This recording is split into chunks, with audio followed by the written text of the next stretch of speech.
You're listening to the Jersey Guys Podcast, the show that talks about hard rock, heavy metal, AOR, and West Coast music. In-depth conversation and special guests are always on tap, so settle in and turn it up. Now, here are your hosts, Tom and Mark.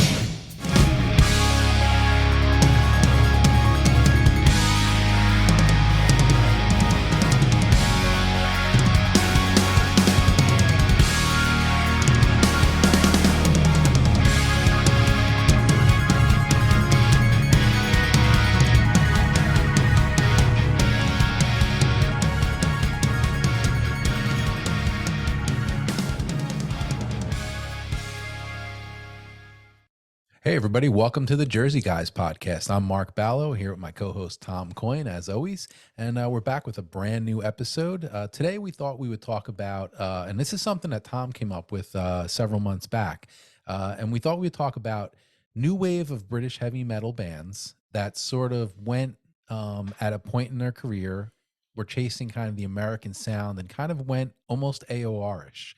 So we're going to highlight a bunch of bands. You know, of course, everybody knows the new wave of British heavy metal was something that started in the latter 70s, 79, 80. And it was a new set of bands that kind of came out almost as a reaction to, I guess, the punk scene that was happening at the time, right? And maybe even that new wave or like disco sound that was so popular. Disco more in America, maybe new wave in disco in Britain. dance, the new romantic sound, Yeah. The punk sound, all things that didn't sound like Led Zeppelin, Black Sabbath, and Deep Purple. Right. So that was kind of like, you know, you had the early 70s bands, you had the Sabbaths, you had the Led Zeppelins, right? But in like that 79, 80 period, you had the sound that was the punk sound and that new wave sound that was there, the new thing. And this was kind of a rebellion, right? The new wave of British heavy metal was kind of a rebellion to that sound. But it was funny, and I always kind of thought it was like a phenomenon almost in a way where a lot of these bands in the mid 80s kind of switched over to that, chasing that American sound with a lot of synthesizers, keyboards, and stuff like that. So I always thought it was kind of cool because, you know, I love that sound myself. And so to have these heavy metal bands, you know, kind of change direction and kind of go in that way for at least an album or two, you know. I thought it was an interesting topic. So we're going to talk about that today. And I'm going to kind of play more of the MC on this one. And I'll introduce the bands, give you a little bit of a background of them, and then I'll hand it off to Tom and he can give you his thoughts because I think he's a little more schooled in this than I would be. So we'll start it right now. You ready? I'm ready. Ready? Okay. The first band I'm going to talk about is the band Shy. We did a discography discussion on them in one of our episodes way back. And this is a band that debuted in 1983. The first album was called Once Bitten, Twice Shy, right? And they're a unique band because they weren't a band, I guess you could call maybe that debut album, right, Tom, was very kind of new wave of British heavy metal. Oh, without a doubt it was, yeah. And then they kind of, every album after that, they sort of went in a more melodic AOR direction, right? But what are your thoughts on like Shy and kind of? Well, the first album was total new wave of British heavy metal sounding. Some of the songs maybe a little lighter, but some of the songs were very edgy. The guitars were very edgy. Mills's vocals were totally different at that time. He hadn't developed that real signature sound. But anybody that's heard the debut record, it's terrific for what it is. Yeah. And, totally different than what came after. Yeah, it was a hard rock band. It wasn't a keyboard band. It was an edgy band. The second album, which was, I guess, 2 years. I don't have it in front of me. I'm guessing around 2 years after it. It was more polished than the first album, but not what the third album became, which is an AOR classic. Actually, if we get a real wide angle here, I have the promo poster of this album framed in the studio down. Is it over there? Oh yeah, it's kind of just out of the range of there, right. But yeah, huge favorite of mine. This album, it's still, in spite of all their albums, it's still one of my one or two favorites. But on this album, they went totally for the USA sound. You know, now it's I guess 80. God, I gotta look and see, 85, 86 on this album. Yeah, and they went really for the American sound on this. The production, a lot of keyboards now. All of a sudden, they become a keyboard band. Yeah. And Steve Harris was always the big driving force. Not that Steve Harris, right? The other Steve Harris, who is equally as talented. Yeah. And this album was a complete change. I mean, if you look at what they were a few years before that, they sounded nothing like this. This was a real polished, super produced. I believe it was Neil Kernan produced this. I think so. Yeah. Which speaks volumes unto itself that he was producing it. And this was totally to break the American market and get recognized by the American market. I don't know how much it did. Yeah. I remember back in the day, I bought this album when it came out, and it didn't seem like it was cracking the American market, only because it was just a type of thing where they just didn't have the exposure. Didn't they tour for open for a big act? Well, I mean, I saw them actually years later, on a couple albums later, when they opened for Enough's Enough in America. But I don't know if they were in America prior. I don't know. I don't know why I seem to think either this album, they may have opened briefly for a major act. I'd have to research that. Just somewhere up here in my cobwebs that I think that. But this album was a total USA keyboard, harmonies, the big, huge production, totally different animal from what they started out to be. Yeah. So the next band we're going to talk about is a favorite of mine, personal favorite. Not that Shy isn't, of course, but Saxon. Obviously, here's the band that debuted in 1979 with the self-titled album Saxon. And this is a band that by 1985, they were kind of starting to change a little bit. Like you said, maybe Innocence is No Excuse was already like the first. Yeah, 1985 was Innocence is No Excuse. Kind of change in their, they were writing all of a sudden songs about, women, and, it was, they didn't have, they had like a ballsy edge to them in their early stuff. And they wrote a lot of, stuff like 747 and the song about the JFK assassination. Yeah. And they wrote songs about motorcycles. They were a real, man's type of band. And Innocence is No Excuse had a young chick eating an apple on the cover. Yeah. And it had a lot of cock rock type of songs on it, which totally had never reared its head on Saxon albums. They were always a guy's band. They were always a guy's metal band. Yeah. And they started to slowly drift off of that again with an eyeball. And this has been well documented. I've heard it with interviews and books, and they definitely were told by their management that, change your hairstyle, stop wearing the spandex. Biff was wearing the striped spandex and put a little bit of makeup on. And unfortunately, those guys really didn't dress up quite as well as some of the American guys did. But that's right. That being said, that'll lead us into the album that we wanted to talk about. I was going to say, because the album we're going to talk about, that I think they really went over the top, sort of very slick and everything, was 1988. There was an album prior to that, Rock the Nations, was 1986. But on the album from 1988, Destiny, the band just went total, I don't know what you would call it.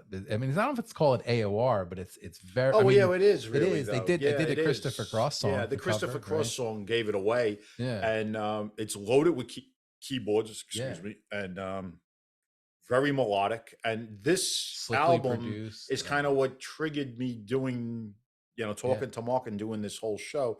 Is that I saw somebody talking about it on Facebook one day, and sometimes when I'm just hanging around on Facebook, I'll see somebody talk about an album and say, geez, I haven't listened to that album in years.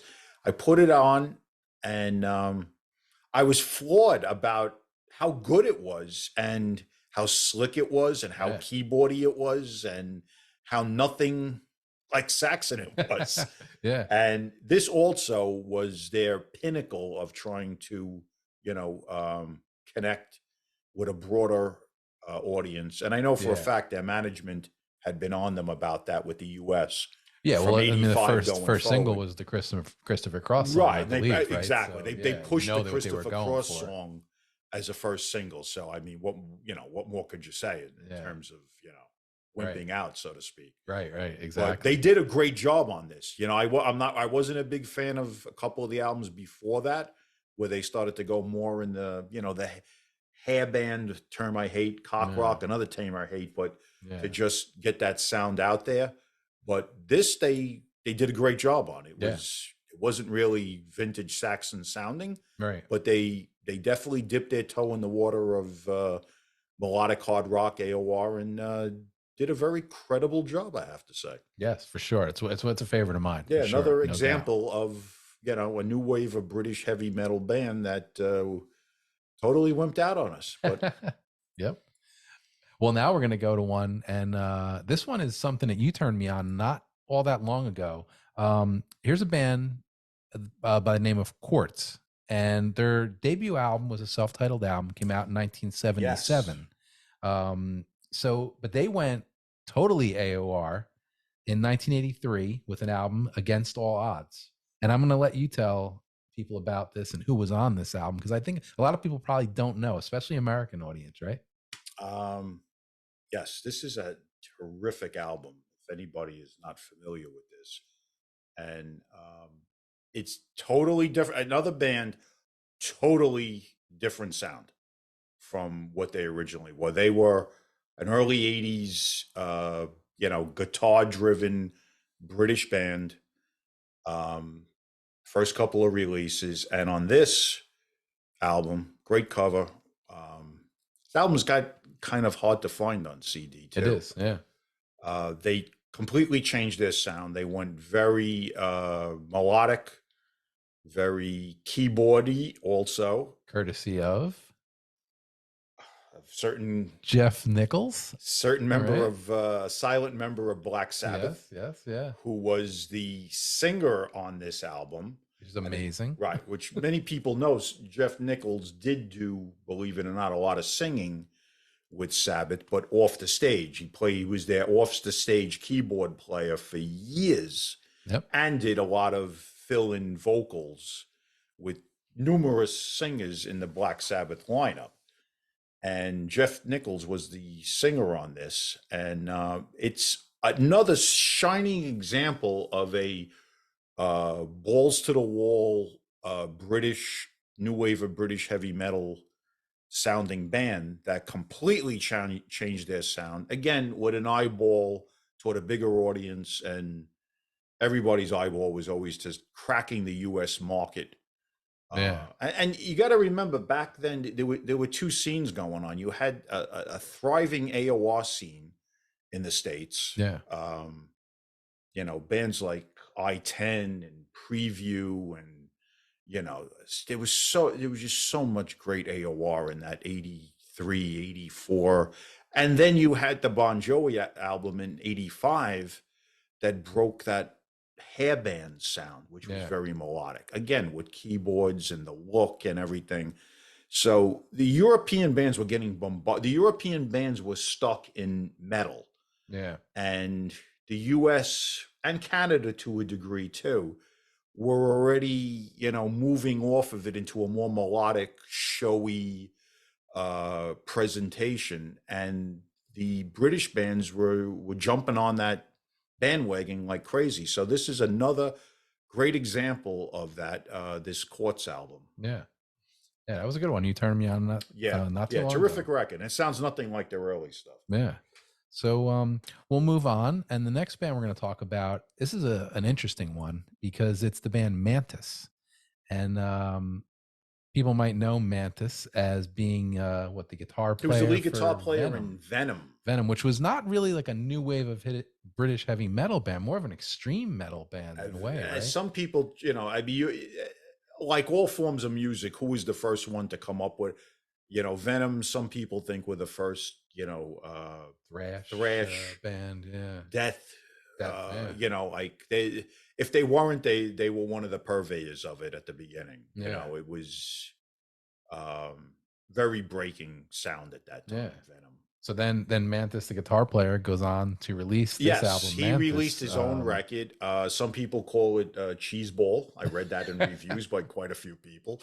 Actually, I like it, but I do like cheesy stuff at times. Winds of Change is the name of the album. Winds of Change. Yeah, 1988. Two different versions of it. It did get reissued a few years back with some extra songs on it.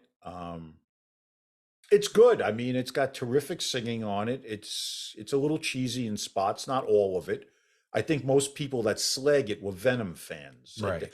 Most people that like melodic hard rock and AOR, like ourselves, thought this was a pretty strong album. Yeah. Well, it's such a drastic change if you were a Venom fan. Right. And I think it was the Venom fans that really, really thrashed the hell out of it. But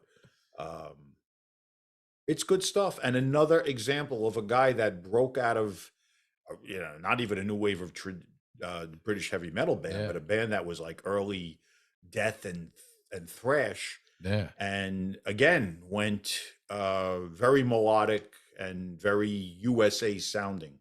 Right. Yeah. No, that's a good one. Yeah. I mean, you turned me on to that also. Yeah. So yeah.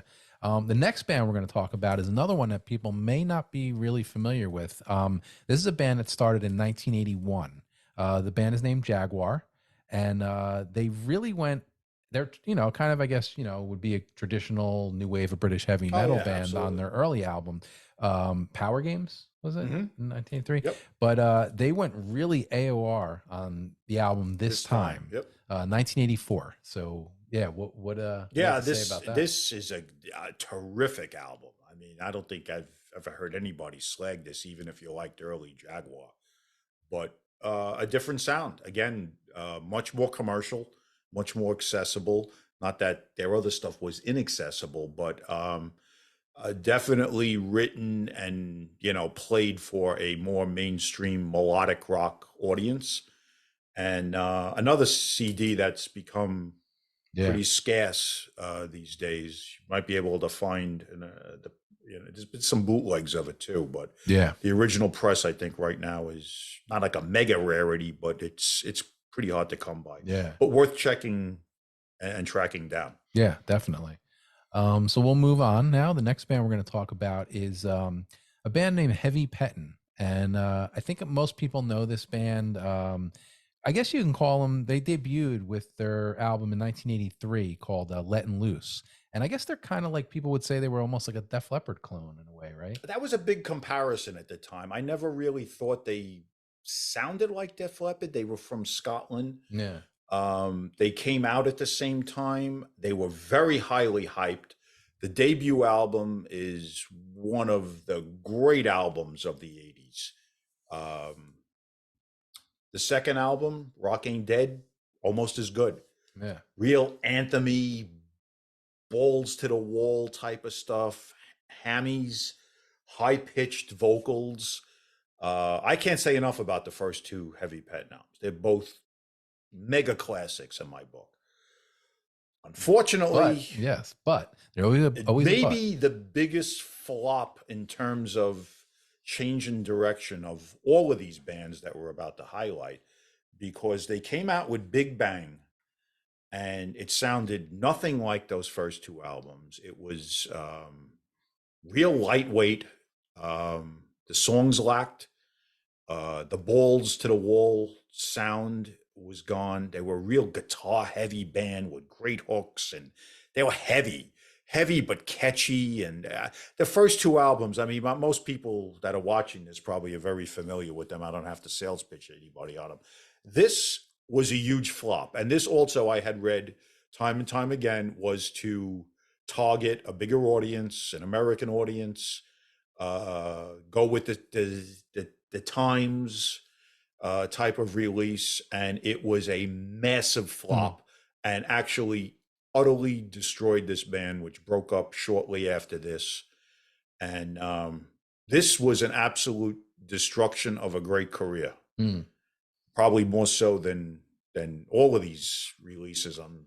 Yeah, I mean, we talk about a lot of these bands we're talking about, and we're gushing over their AOR releases, right? But this one is not quite the case. No, this was not quite the case, and it was relatively early in their careers. It was only their third album, and they abandoned everything that those first two albums had. Yeah, and it was a dud. I remember Kerrang slagged the shit out of it, and everybody did. It just was a a huge bomb. Yeah, interesting.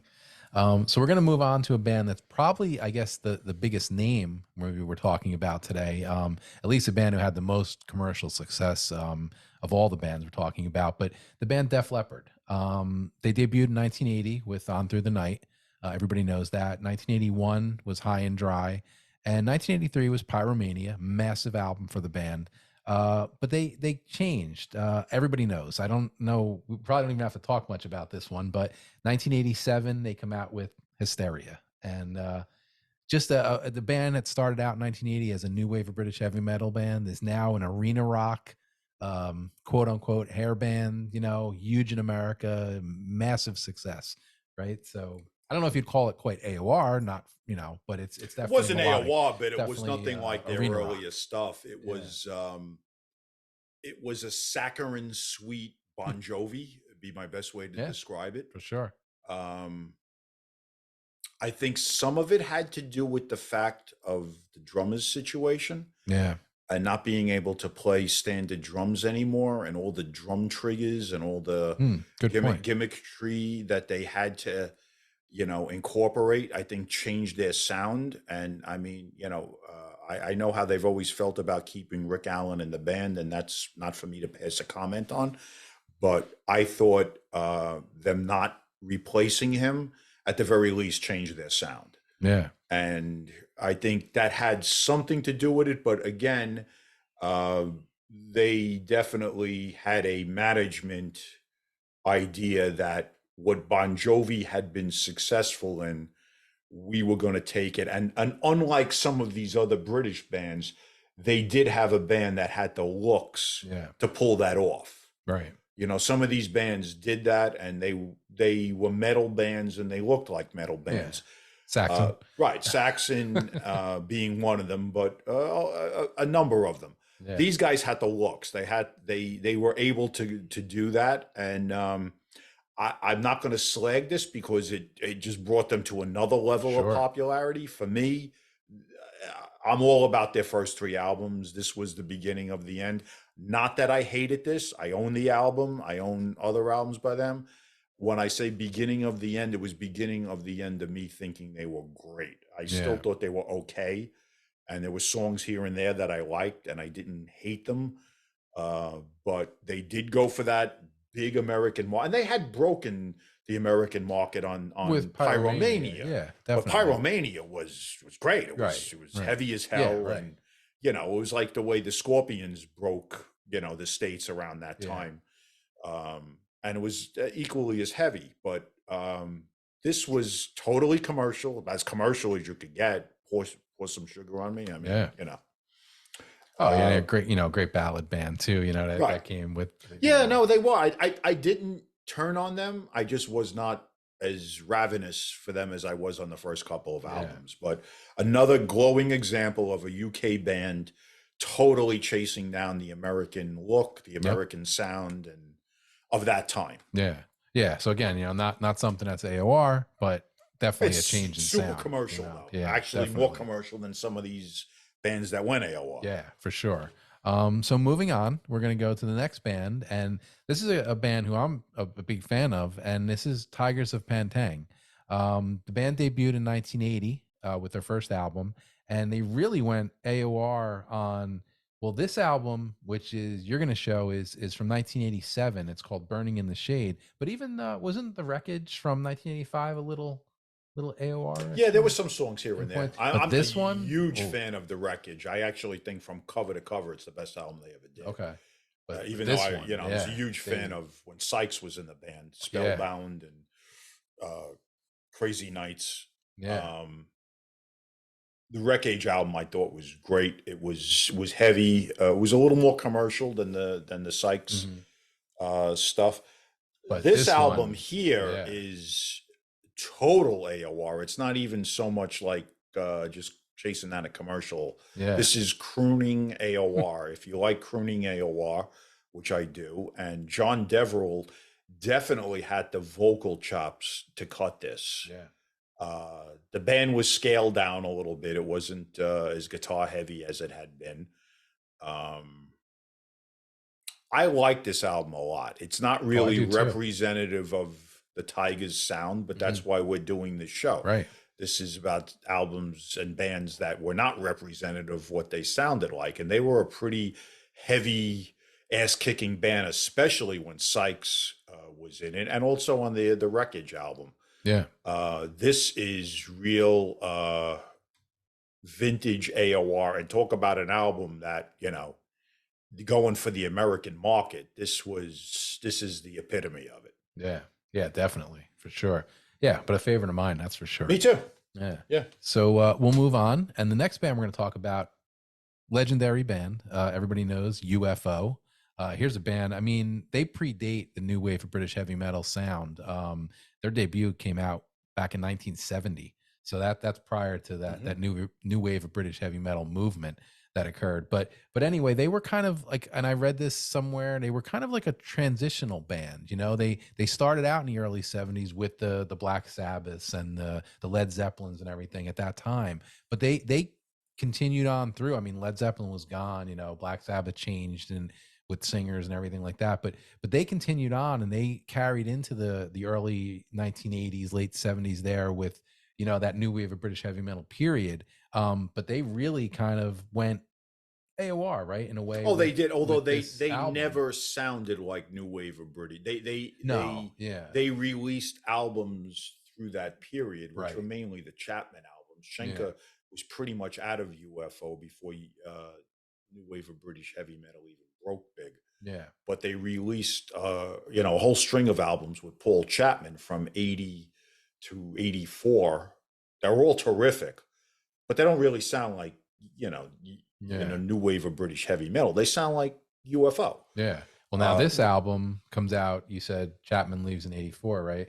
This was a big shakeup in the lineup, and this was another, you know, I own, I don't know how many UFO books. This was another album this is not my opinion. This is written in books that they decided to go, or was convinced by management to, you know, go with a USA accessible sound. So Paul Raymond stayed on, and of course Mogg, and it was a new lineup. He brought in Atomic Tommy M, also known as Tommy McClendon, who had a very Eddie Van Halen USA style of guitar playing, and load of keyboards on this. You got some ballads, layers of keyboards. This was totally geared at the US market. I mean, the only problem was at this point, you know, people endured the loss of Schenker, and then Chapman left. Peter Way had left, and the interest in UFO in the States was dwindling. In fact, the interest in UFO in general was dwindling. Yeah. And this lineup had brief success in Europe, predominantly the UK. There's a DVD out there of this lineup, but you could see them in full force. It was actually a very talented band. Jim Simpson was in it, Paul Gray. This album is terrific. It's very, you know, glossy compared to any UFO you've heard before.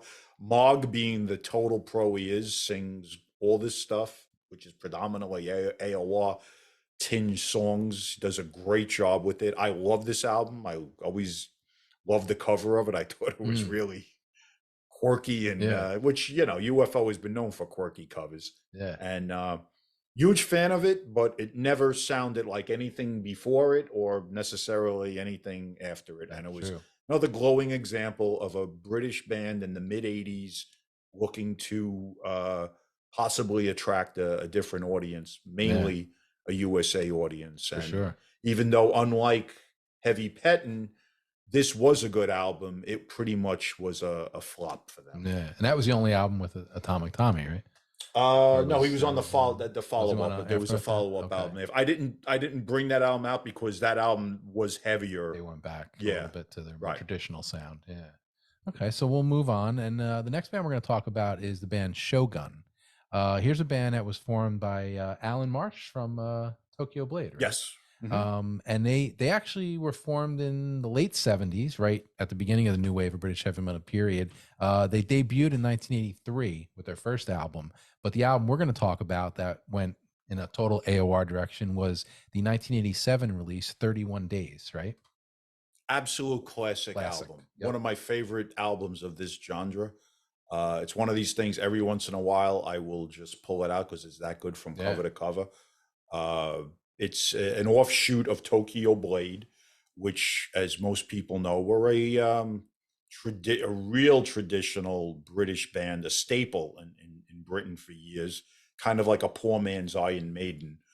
And the first Shogun album was a heavier, more hard rock type of album. And then this came out again, I know American production behind it. And, you know, they had the looks to pull it off. Oh, totally. And this is real keyboard laden USA sounding, mid to late 80s melodic rock / AOR. An absolute great album. Yeah, I agree. If you're into that music and you don't have it, I'd put it at the top of your list, and I'm assuming most people do. Yeah. And probably share my thoughts. Yeah, but if you don't, check it out. Now we're going to move on to another band, which is a band that we talked about just prior to starting this episode, and I didn't initially have them on the list. Tom kind of threw it in there, but this is a band, Budgie. Now everybody knows the name, but here's a band that started kind of like in the same mold as like the UFO, right? They started in the early 1970s. So they weren't really a traditional, new wave of heavy metal, new wave of British heavy metal band. But you talk about the last two albums that the band released, 1981, which was Night Flight, and 1983, Deliver Us from Evil. And the band definitely went in a more commercial direction, right? Yeah, well, I mean, most people are familiar with Budgie, and they were a band from the 70s that kind of were Black Sabbath meets Rush in sound. Burke Shelley had a vocal very similar to Geddy Lee's, bass playing very similar to Geddy Lee's, and they had a Black Sabbath kind of riffage. A lot of their riffs sounded like stuff that Black Sabbath would write. In fact, their guitar player, Tony Borg, not to be confused with Tony Iommi, was the main writer, and he wrote a lot of riffs and songs that were very Sabbath fused. And then they had a big shakeup in their lineup, and the big shakeup in the lineup was Burke Shelley wanted the band to become a new wave of British heavy metal sounding band. So in 1980, he shook the lineup up. Tony Borg was gone. Ray Phillips on drums was gone. And he brought in a new lineup, and they released the album Power Supply, which is considered one of the all-time great new wave of British heavy metal albums from 1980, and one of my 2 or 3 favorite albums by them. Real heavy, bone-crushing album for that time. And he kept the lineup, but in the 2 ensuing albums that Mark had mentioned, it went much more commercial in sound. Like, he just abandoned what he did with the Power Supply album and went very commercial. And I don't know, I can't sit here and say that I think Burke Shelley was trying to crack the American market. They weren't really that type of band at any time, but they did go very soft and commercial on their last couple of albums. So it was yet again another British band in the 80s that changed their sound in a much more commercial way. Yeah, definitely. Well, these bands we talked about, obviously we're talking about the new wave of British heavy metal, but that really wasn't they weren't just those type of bands that were that had this sort of trajectory, right? So there's 3 bands we wanted to talk about before we finish up this episode, and they're bands from other parts of the world, not the UK, but there was a band, 220 Volt, out of Sweden, right? And here's a band, again, their early material was vastly different than the album we're going to talk about, right? Right. And there are a lot of bands in Europe that did this. I mean, this was kind of an episode we put together sort of on the fly. Yeah. So anybody that's watching this that finds this interesting and may know of other bands that we missed, I know we have missed other bands. Like I said, I did this kind of, just to touch on this subject that we had talked before for like maybe 10 or 11 of the most obvious examples. But there were bands all through Germany and, Switzerland and Sweden that did this type of thing. And one of the ones that I put at the top of the list was a band called 220 Volt that released this Eye to Eye album that is just phenomenal melodic hard rock / AOR. And they sounded nothing like this at all before this. They were a typical Swedish metal band, and they totally changed their sound and their approach with this album. And this is as close to a near perfect album as you could get. This was a case of a band that went softer and was their best album. I think. I mean, I'm sure there are people that would debate that with me, but in my opinion, I think this was their best album by far. And it was a very melodic, catchy, American sounding type of album, and an absolute classic in my opinion. Yeah, no, that's a good one for sure. Yeah. Another band we're going to touch on is a band, honestly, I'm not super familiar with, and Tom sort of turned me on to it, but the band Underdog out of Germany, right?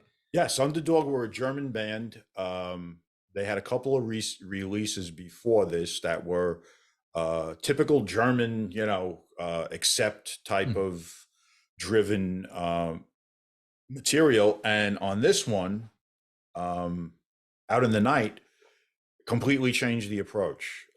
Keyboards, commercial, and terrific. Again, kind of similar to 220 Volt. I would say this was, out of their releases, the best one that they did. Totally different sound, very catchy commercial songs, a lot of keyboards, which their other stuff didn't have. And for anybody that doesn't know this band, the early stuff is good, but more of a, clinch your fist German type of band of the time. And this was more, it came out in the later 80s, and totally different sound and really good. Really good. And I know there are other German bands out there that did this. So anybody that could think of them that, we have missed, let us know. For sure. Yeah. And the last band we're going to touch on tonight in this episode is going to be a band that Tom mentioned a minute ago, Switzerland, the band Killer, right? Yes. Another band that early stuff, very heavy, the typical 80s European, early 80s European sound. There were so many bands of that time that had a kind of / AC/DC, early Accept, early Scorpions, and these guys were like that. They changed singers on this album, and this album was much more American sounding, kind of like in a Lizzie Borden, vein, the more melodic stuff of Lizzie Borden.